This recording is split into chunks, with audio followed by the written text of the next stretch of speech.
Le Havre, c'est la mer. Et ça, c'est un bateau. Et au Havre, il y en a des bateaux. Mais il faut bien les construire et les réparer. Alors, si on parlait de la construction et de la réparation navale, comme ça, par exemple. Ça, c'est une mouette.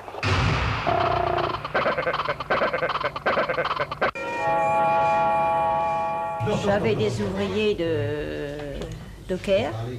À 7h30, j'avais des ouvriers de chez Gaillard, Béliard. À 9h, c'était les camionneurs qui venaient casser la croûte. À midi, c'était l'apéritif des ouvriers. Oh, c'était plein. Il y en avait même jusqu'à dans le couloir par moment. Maintenant, ça fait triste. Comme il n'y a pas beaucoup de bateaux, il n'y a pas beaucoup de travail. 2000 travailleurs il y a 10 ans, 1000 aujourd'hui. Les effectifs de la réparation navale ont fondu comme neige au soleil. Ce n'est pas fini. Les Arnaud et la Cogère risquent de devenir des entreprises d'intérim et du coup le Havre, une simple station-service de la réparation. Ça fait, disons, 24 ans que je suis aux Arnaud de la réparation navale et on n'a presque pas travaillé depuis août, juillet là. On est toujours en attente de savoir qu'est-ce qu'on va devenir, ce qu'on va faire. En plus, on est toujours en attente de dire tiens, on va recevoir une convocation pour aller travailler demain, on va aussi bien faire un quart de nuit. Le temps semble long, c'est sûr. Mais à ce temps, rongé par l'angoisse du chômage, s'ajoute au gâchis des savoir-faire. Bon, là c'est une petite hélice, hein, fait 1,5 tonne environ. Et on fait des hélices de 30-35 tonnes. Il faut savoir qu'une hélice, il faut la chauffer pour la sortir, par exemple. Hein. Ça ne sort pas comme ça, évidemment. Hein. Il y a tout un travail d'équipe là-dessus. Hein,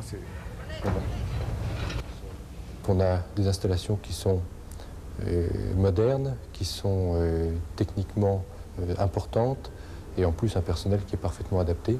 Je vois mal le port du Havre vivre sans un certain niveau d'activité en réparation navale.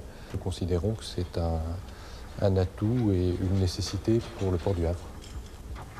Inauguré en 82, capable de traiter des navires de 170 000 tonnes, le dock flottant n'a vu passer que 15 bateaux en 85 et 9 en 86. Les 4 cales sèches du port s'emplissent et se désemplissent de plus en plus rarement.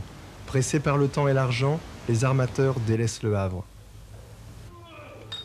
On va à l'étranger, on fait réparer à l'étranger, on achète à l'étranger, on fait construire à l'étranger, tout étranger. On construit encore au Havre, pour les USA. Après le lancement du Windstar l'an passé, les ACH lanceront en juin le Windspirit, 3e paquebot à voile. Aux ACH, dont la compétence est reconnue outre-Atlantique, on découpe les tôles avec la complicité de l'ordinateur. Mais on ne construit plus de navires de commerce depuis 1984 et les nouvelles commandes ne se bousculent pas. Ça se dégrade depuis, disons, au moins 74. Dès que le France a disparu, ça a commencé à tomber. Comment vous dire ça, moi? C'est que le gouvernement n'investit plus là-dedans. Hein. En France, il y a 10 ans, 30 000 personnes travaillaient dans la construction navale, 20 000 aujourd'hui. Au Havre, 36 jeunes voulaient s'inscrire en septembre dans cette école pour s'initier à la restauration sur les navires de commerce. Le ministère de la Mer a suspendu cette formation. Dommage, j'aurais bien aimé servir le thé sur les navires.